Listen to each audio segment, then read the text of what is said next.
Welcome to the Natural Health Podcast, where we bring awareness of sustainable health in a business hustle space. Natural Health Podcast is perfect for the high-performing, business-minded individuals who want to work with their biochemistry to achieve success and optimal health. It's Friday, which means it's time for friends sharing facts about health, business, and overall success. In today's episode, we talk to Cheryl Thacker. Cheryl Thacker is a master board certified coach and founder of Successful Coach Enterprise, where she works with emerging coaches and solopreneurs to build their dream life and business. Coach Cheryl believes that every coach has a unique gift to present to the world, and it is her mission to help them gain the confidence, skills, and knowledge needed to master their business. In every aspect of her business and life, Cheryl's passion for helping others has always shined through. Utilizing her business background of 25 years and her extensive coaching training, she's able to help coaches make a massive impact in the world while growing successfully, sustainably, and profitable businesses. What are some interesting facts about Cheryl and some fun things that she likes to do is she likes going to the beach, she loves to dance, and she also collects stickers. Welcome to the Natural Health Podcast, Cheryl. Oh, thank you so much. I'm very excited to be here. And yes, I do collect stickers. That sounds silly when it's said, but that's what I do. So what are these stickers? Please enlighten me. Oh, all kinds of stickers. So I have, a lot of them are like inspirational type stickers, like I have little sayings or little quotes. Some of them I have a whole bunch of Marvel ones from the movies. I have ones of like unicorns and puppies, and there's even some frogs in there. It just doesn't matter. Like if I see a cute sticker, I want it. I buy the packs of like inspirational ones. And then my partner, he buys me stickers as well when he sees them. So it's just a thing. I love it. I remember as a kid, I used to collect napkins. So every time someone found like different napkins for like Easter or Christmas, I would put them in like a little folder, and it was a thing. And I still think it's at my parents' house. So yeah, it's cool. You would pick up on these things.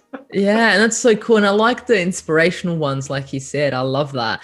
Yeah, it's kind of like the words always have a meaning when you see it, and you're like, oh, it's cool. And I can put that anywhere I want. That's right.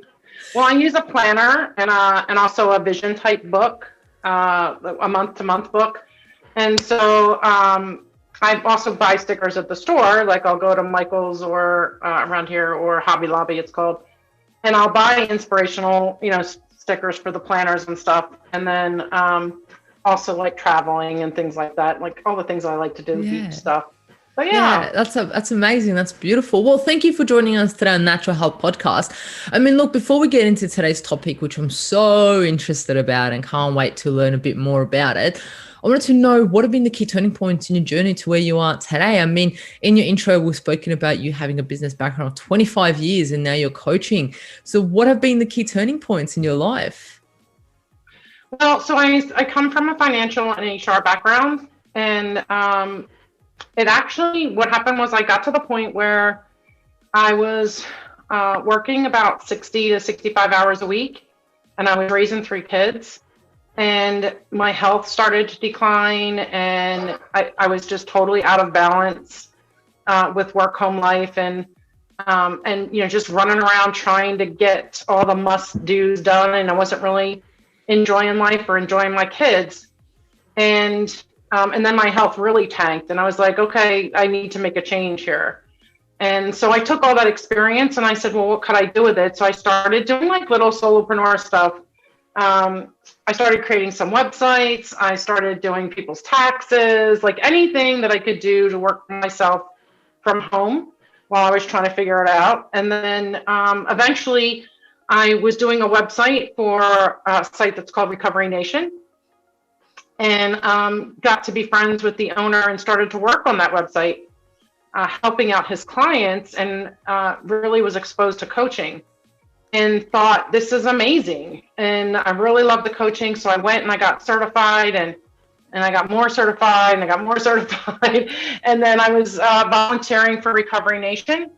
And then the owner actually passed away, and the family asked me to take over. So that was really what started me like solid in the entrepreneur coach world, was taking over Recovery Nation, opening up a coaching program within it. And I did that for like 3 to 4 years. And then I was also teaching at a coaching school, the school that I got my certifications from, and they asked me to become the training director. So I did that. And then all the coaches would come to me and ask me for, the new coaches asked me for advice on what to do for their business and to grow their business and get clients and everything. And so I realized that that was an area that needed, some attention and some help. So I switched over to business coaching and created Successful Coaches Enterprise. And that was really the biggest pivot that I made. And I'm really happy that I've done it. I'm still teaching at the school. I'm still the training director there. So I still get to see people from when they first come into coaching, develop into coaches, which is one of my joys. I really enjoy seeing that and helping them do that. And then I get to help some of them to build their business as well. So that's kind of my shifts. Yeah, wow. There's a lot's happened there. And unfortunately, that gentleman did pass away. But how blessed were you to have met him and been involved in the business when he was alive? And that kind of sparked that fire for coaching inside of you. Yeah, definitely. That was a big it was a big move. It was a big transition, but everything aligned, like everything fell into place. So it felt really good as far as, like you said, these things came up and happened, but then how I reacted to it and how I fit into it just felt really well. It felt really good as well. Yeah, absolutely amazing. That's absolutely amazing. So here, look, on a podcast, we talk a lot about success. And I mean, you can call yourself a successful individual from what you've said to me, but how it means different things to different people, success in itself. So what does success look like for Cheryl right now? So right now, just scaling my business. I've been scaling up since really concerted effort since last year to scale up my business, to have a bigger impact, to help more people. So success to me is being able to do that, to reach more people and help them to develop their businesses, and those that are kind of stuck in their jobs, that aren't doing well, and they want something else. They want either, time with their family or time to travel, or, whatever the case is. And they're not flourishing, that I want to help them to really have the life that they want, the dream life that they want. I love to travel. I have a home in Delaware. I have a home here in North Carolina. I travel at least 3 to 4 times a year, sometimes more. And I like that freedom and that flexibility. And I just want to be able to provide that for other people and, help them get there. So that's my measurement of success, is if I'm helping coaches to do that. And so far, so good. I've been able to do that on a pretty good scale. Yeah. And how beautiful is that for the coaches that work with you, that their success is your success? I mean, then of course you're going to put in the work. Of course, you're going to put in that effort for them, and they'll feel, they'll feel the love, they'll feel the appreciation, they'll feel that coaching, really, because that is your success, is them. So I love that. That's absolutely brilliant. Yeah, I do enjoy it. And they enjoy it. As far as I know, they enjoy it. I get some good feedback. So yeah. Amazing. Well, let's start off with today's topic. How emotionally intelligent are you, and how it can help you with success in life and business, right? So to understand that, I guess a lot of people are like, well, I'm pretty emotional intelligent, but then there might be some people being like, what is emotional intelligence? So are you able to give us a little bit of a rundown? What is emotional intelligence? Yeah. So basically, emotional intelligence is defined as a set of emotional and social skills that collectively establish how well we perceive ourselves and express ourselves, how we develop and maintain social relationships, how we cope with challenges, and how we use emotional information in an effective and meaningful way. So basically, it's a key indicator in predicting like human performance and development potential. And it allows us to include, a set of learnable skills that we can increase and develop over time. So it's not like emotional intelligence isn't like IQ, where you're just kind of, you have what you have, not too much movement there. Emotional intelligence is something, and social intelligence is something that we can develop and learn skills to increase that emotional intelligence, which will help us to be more successful. And there's a lot of research on EIQ, which is that tells us that emotional intelligence is actually an accurate predictor of workplace success. And then, of course, as entrepreneurs and solopreneurs, a huge indicator of success, more so than IQ, because it's directly related to our productivity and the bottom line, really, the profitability of a business. So that's just kind of a short description of what it is, but it does encompass learnable skills that we can target and develop over time. That's the important part. Yeah, I like that you put in there IQ, because I was going to ask what the difference is between IQ and emotional intelligence. And it's interesting, and you said a few studies have been done in regards to IQ and then versus emotional intelligence. And it's so interesting because I've read this research and it just blew my mind, in a sense of the people that are more emotionally intelligent, they're more likely to be successful. And that's the bottom line of it. Yeah, definitely. For success, effectiveness, productivity, just all around, it's a big indicator of what we can do, what we're capable of doing. Yeah, so someone that's listening might be like, well, am I emotional intelligent? Like, how can they know? Like, how can an individual know if they're emotional intelligence? What does that look like? So there is 5 distinct areas for emotional intelligence that you can actually measure. And let me start by saying there's a bunch of free assessments out there that you can take that will give you an EIQ score. But if you want a truly accurate one, the best bet is to get a paid one and work with somebody that's certified in it. And there's different people and different companies that do that. But those are the more accurate ones. But you can get a general idea just by Googling EIQ test and take a free one online. But basically it measures 5 distinct areas. The 5 areas are self-perception, self-expression, interpersonal, decision-making, and stress management. Those are the 5 main areas. And then each area has sub areas. So I can just kind of briefly go over those. So when we think about self-perception, which is basically how we understand what our emotions are, and it includes self-regard, so our confidence level. It includes self-actualization, so being able to continually develop ourselves, and emotional self-awareness, just understanding our emotions and how we react to them. So that's the first one. The second one is self-expression, and that's basically how we express our emotions. And so it includes emotional expression, meaning saying how we feel or writing how we feel. Assertiveness, which is standing up for ourselves and being effective at it. And then independence, where we're able to stand on our own 2 feet. So that's the self-expression. And then we have interpersonal, which is being able to develop and maintain relationships. So interpersonal relationships, just keeping positive, building good relationships, getting out of bad relationships, that type of thing. Empathy, where we're kind of recognizing and appreciating how other people feel and relating to them in that way. And then social responsibility, where we're actually contributing to society on some level. So those are the 3 different areas that make up the interpersonal. And then for decision-making, that's basically how do we use emotions to make better decisions, because decisions are actually based on emotion. We all make decisions based on emotion. So how can we use our emotions to make better decisions?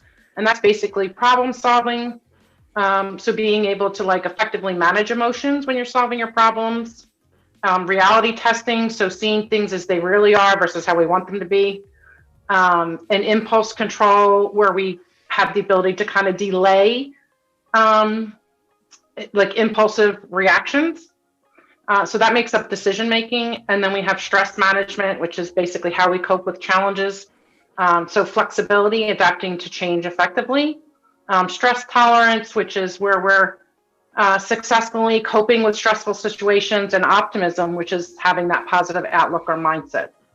So that's really what makes up emotional intelligence, those 5 areas and those 15 sub areas. Yeah, wow, that was a lot of information. And I mean, you knowing it like that just proves that you know your stuff in a sense. But the thing is when you were saying those things, when you were talking about it, I was thinking, I was like, wow. So I was thinking about like my ex-bosses or my managers or anything like that. And I was like, that wasn't really there in them. That wasn't really, there. And then I think about my mentors now. I think about people that I look up to in regards to leadership, and I'm like, wow, they show that, which is amazing, because then it proves and it shows that their emotional intelligence is higher, and and these individuals achieve more. They get more out of their employees. They get more out of their business. And it's so interesting because it's a few topics that you've mentioned there, but they're very in depth. Like that's deep stuff. That's it is. Yeah. It's involved, but really just understanding that all of those things put together is really what builds our happiness, right? It's what helps us feel satisfied in life and work and our relationships and career, just enjoying life and our overall well-being.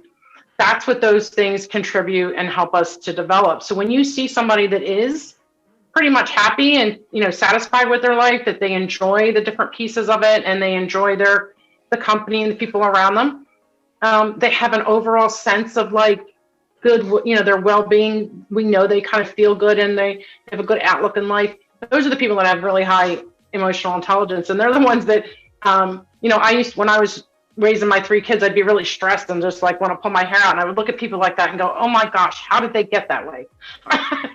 And I learned later on that it was the emotional intelligence and just developing that really for ourselves. Yeah. And you made a great point, because it's not just in your business, it's outside of your business that it helps too.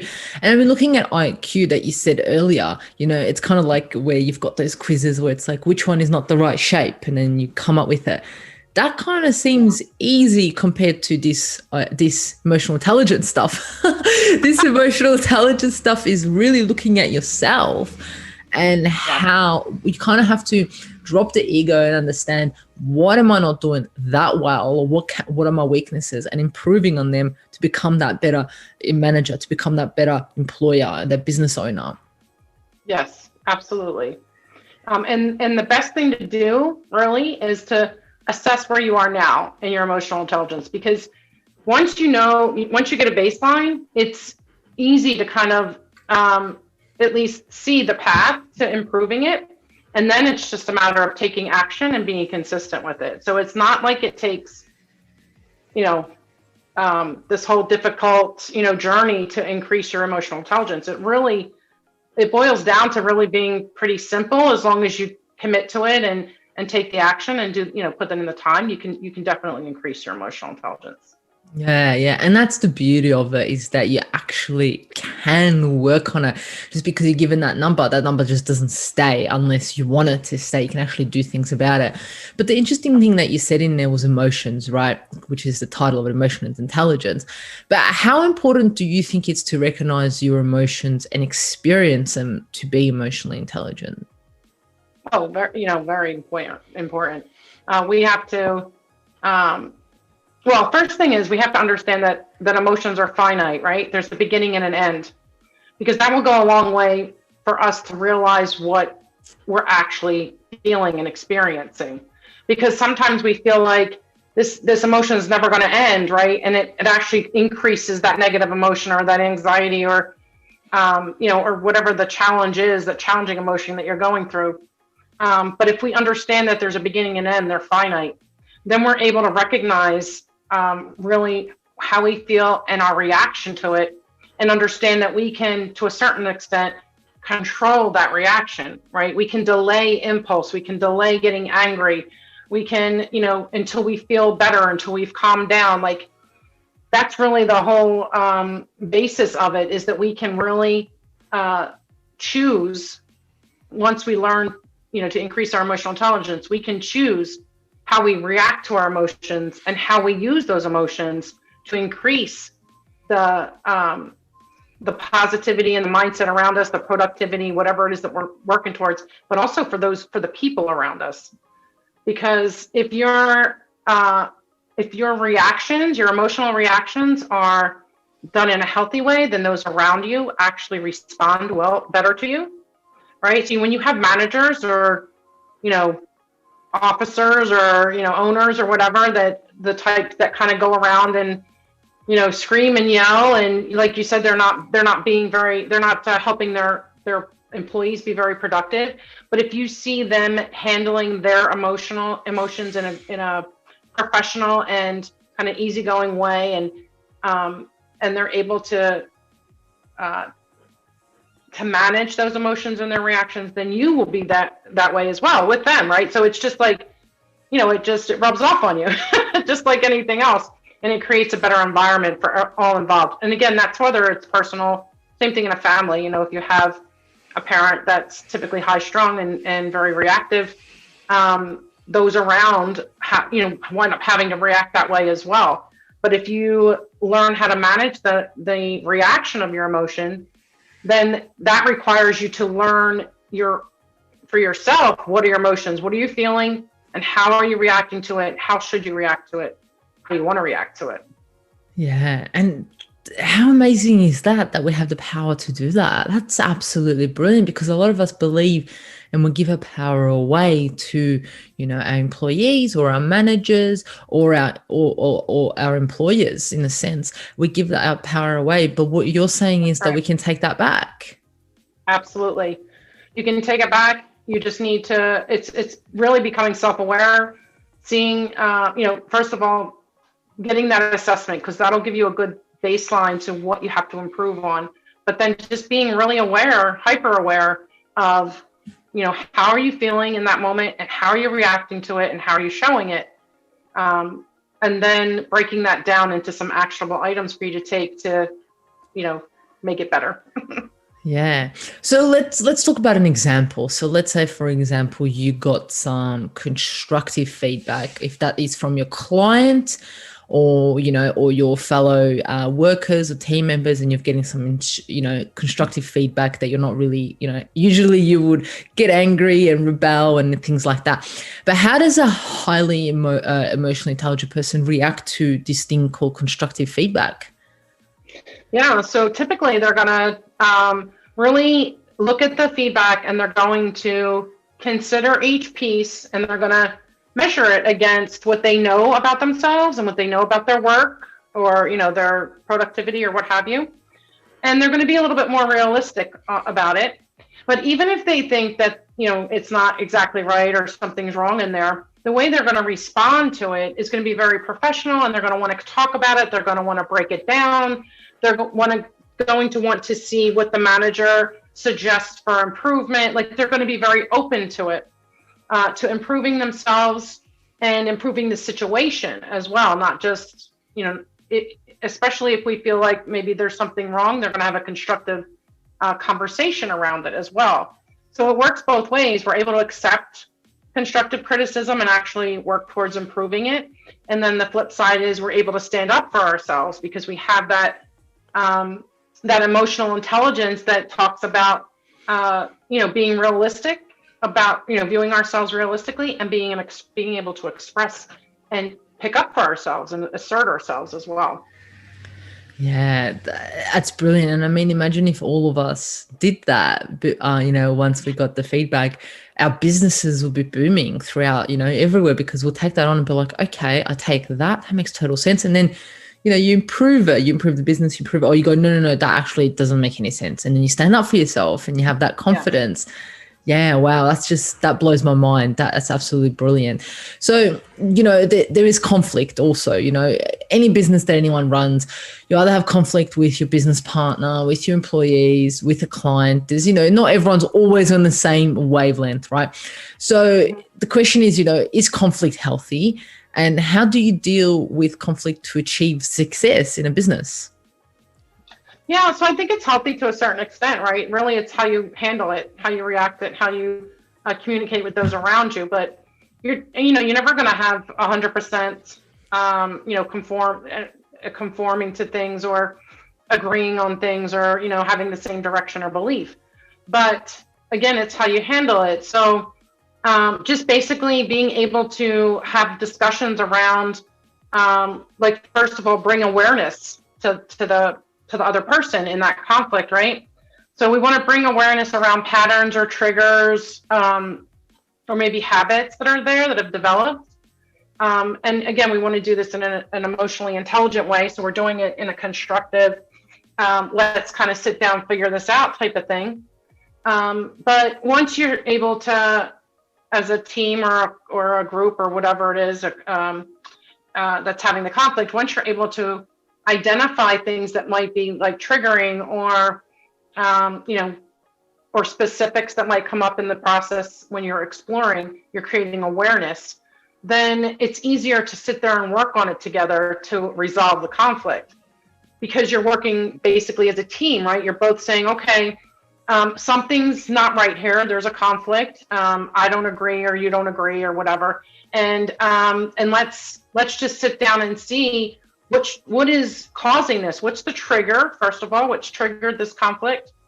What are realities? Like, we always want to know what the reality of the situation is. And then, again, that creates awareness. And so then once you have awareness, it's easy to work together to resolve it. Yeah, bringing the awareness, the key part, which sometimes isn't that easy. Yeah, and especially as a coach, we strive to bring awareness to clients. So when I'm working with people that are, in a conflict or in a situation, and we're trying to create awareness for both of them, like about the other, that can be really hard sometimes.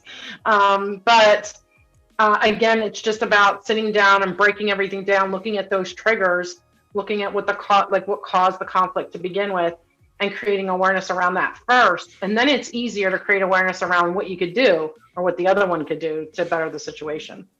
Yeah, it's a lot of breaking it down, because if it's just bam, one big thing, we tend to get overwhelmed. We don't know how to deal with it. It's the end of the world. It's the end of the business. It's breaking down.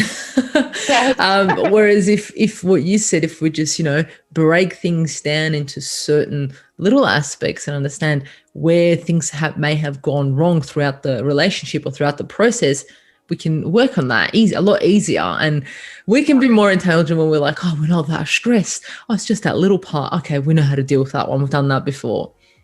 Right.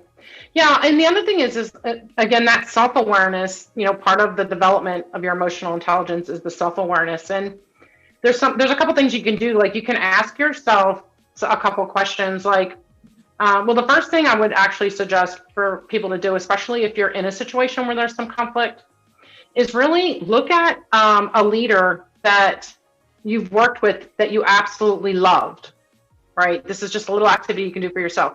Look at a leader that you actually, looked up to, good leader, created good teams, all that kind of thing, and discuss why you feel they were the best leader, right? So pull out the traits and the actions and the emotional intelligence that they had, and identify them, right? And then once you have those characteristics and those traits, then you can look at how you can develop them in yourself, and that will reflect in the people around you, including managers or supervisors or whatever. Because once you're able to follow through and do those things, right, you're bettering yourself, people around you will notice. They'll notice how you handle things. They'll notice that you're developing some other coping skills and mechanisms, and then you'll start to create like a wave, really, in the environment that you're in. So that would be something I would actually suggest that people do when they find themselves in conflicting situations first. Yeah, that's an absolutely great technique. And I know sometimes I go, would blah, blah do something like that? Or how will Yeah. they react in this situation? And when I put myself in their shoes, it's so easy. It's so much easier to do than it is when I'm in it and I'm like, oh, I don't know what to do, what's happening. But if I put myself in someone else's shoes and go, what would they do? It seems to be a lot easier and the decisions are made a lot easier. Yeah, definitely. And another thing is a big thing about developing your emotional intelligence is that you're not taking these huge steps, right? You're taking small steps, almost like micro habits or micro resolutions to work to make change.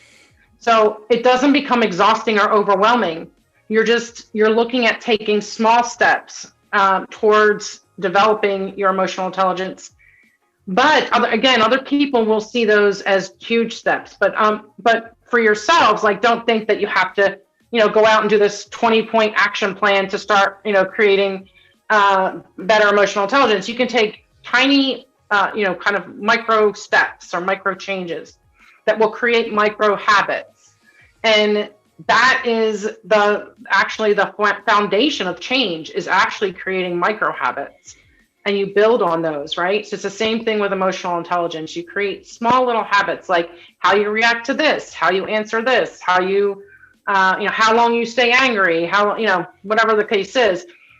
Just creating those small steps to say, well, I'm not going to, I'm going to let go of this anger after 5 minutes, or, I'm going to remove myself from the situation and go for a walk, or, you're creating these little habits that will actually help you improve your emotional intelligence. Yeah, them walks, they do wonders. Yes. They absolutely do wonders. It's like, okay, I've got the decision to make. Let's go for a walk. Yeah. And you come back and it's just, you're a new person. But I love the micro changes. And that's the same as, I'm a naturopath in regards to individuals changing their lifestyle or anything along those ways. It's never huge changes. It's always micro things that can be easily adapted into their routine. That's not the biggest thing. And it's not like tomorrow they're a new person, they're a gym junkie. It's no, you're still you, with just little things adapted. So it's sustainable. And that's all I'm about. I'm about being simple and sustainable. Simple little things for a long time. So it stays in there. And I guess that's the similar approach that you're talking about, doing those micro changes, changing their habits to be a little bit more emotionally intelligent every day. Yeah, absolutely. It really is those small steps that you start to develop over time and that you keep doing. Yeah. And I mean, you would have seen changes in your clients and your coaches when they've come to you in regards to emotional intelligence, and when they finish, or, they're a certain stage after a year or so with you. I mean, their emotional intelligence would have skyrocketed in a way. Yeah, because, well, first of all, coaches are typically high in emotional intelligence anyway. But I should say higher than most. Typically, but within the first 2 to 3 years, you have to grow your emotional intelligence as a coach, otherwise you won't be as successful. If you look at all the big successful coaches out there, they all have really high emotional intelligence, because it's really how we deal with clients and help them to better themselves. And we have to have a good emotional intelligence to be able to keep it separate and to keep our thoughts out of it and to keep our opinions out of it. It really takes a lot of emotional intelligence to do that, to not kind of spill over into the client or have the client stuff spill over into you. And to really, again, be able to look at things objectively and pick out those patterns and those triggers that might be there. So you have to be really highly emotionally intelligent to be a really good coach. And so you have to be developing it. So that's definitely one thing I do, is work with coaches on that. I'm actually certified for the EQ I 2.0 test and assessment. And we take that assessment, we break down actions and ways to improve the emotional intelligence. And then we, again, create those micro habits by taking small steps towards it. Yeah, wow. So individuals, I guess, can come see you and they can do that test that you said, the emotional intelligence too. And then they can see where there may be, I guess, their weaknesses are, their strengths are, and they work with a coach like yourself to make those little changes to adapt it to be a bit more emotional intelligent so they can achieve success. Yes, absolutely. And coaching is actually the top way, if you do any kind of research on it, it's the top way to actually improve emotional intelligence is to work with a coach, to get an in-depth EQ assessment, and then work with a coach on debriefing that assessment and creating the actions that you want to start taking to start improving that emotional intelligence. Yeah, it's so interesting. I love that. So, how does being emotionally intelligent actually help with your business? I know we've said it does, but how does it actually assist with achieving success in a business? Yeah. So first of all, you gain awareness around like what influences you, choices and behaviors that you have, but also the choices and behaviors of people around you. Which by just right there, by being able to see that and gain that awareness, that it kind of organically creates improvement, because now you see it, now you do something about it, right? So that awareness is a big piece of it. But it also helps us um, to kind of set ourselves apart from others, because we're looking at, for instance, if you're a hiring manager, right? You're looking at selecting employees or hiring employees. If you're emotionally intelligent, you actually pick up emotional intelligence from other people, and you're more likely to select people that are aligned with emotional intelligence and, of course, aligned with your company. So right there, you're starting the process of improving your business or your company. Some other ways are the people that you take on as clients, like, for instance, for entrepreneurs and solopreneurs, the more emotionally intelligent you are, the better selection that you make of clients. And so if you're working with those great clients and you're not taking on trouble clients or people that you're not aligned with, that's going to bring you more success, right? And then as far as like your personal life, it helps you with like choosing who you keep in your circle.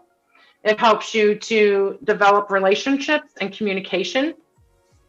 And to, again, let go, kind of be aware and let go of the things that aren't serving you.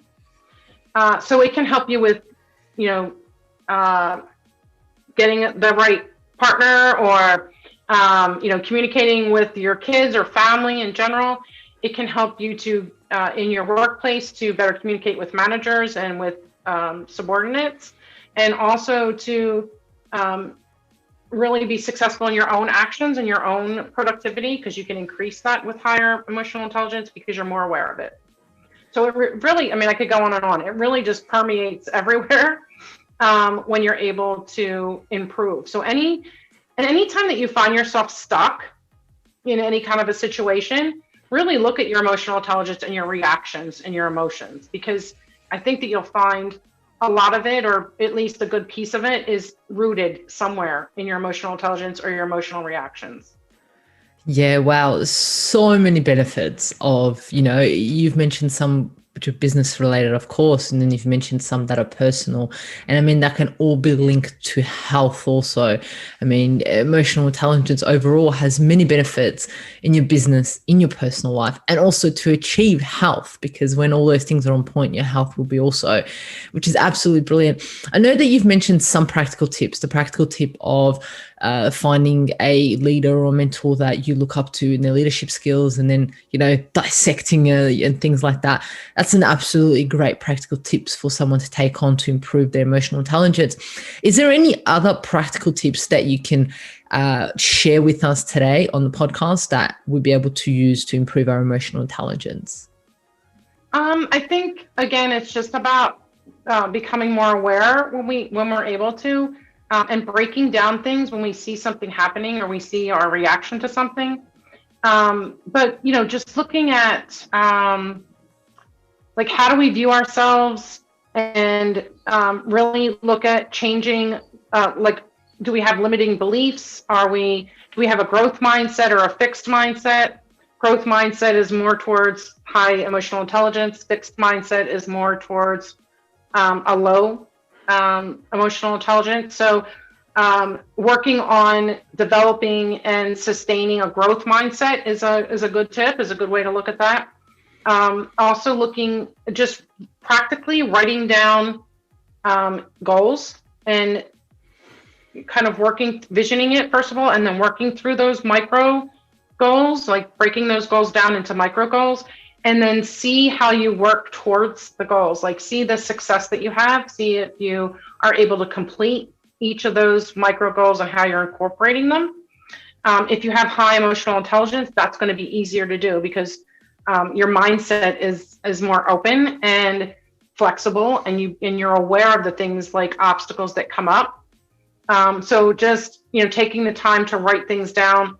Again, break down how you react to things, break down when you have a limiting belief, and then just choose to have a growth mindset and do the work towards a growth mindset. And that will definitely improve emotional intelligence overall. Yeah. Wow. So many absolutely great ideas, and absolutely love all your information that you've provided us with. So in regards to, this is the Natural Health Podcast, and we've come to the end of such an amazing, absolutely amazing podcast. I love all the information you shared about emotional intelligence. So do you have any other last words in regards to individuals increasing their emotional intelligence? I mean, you've shared so much valuable information. I mean, of course, that test that you run would definitely assist those individuals, and I'm going to put all that information in the show notes. Is there anything else that you want to share with us today?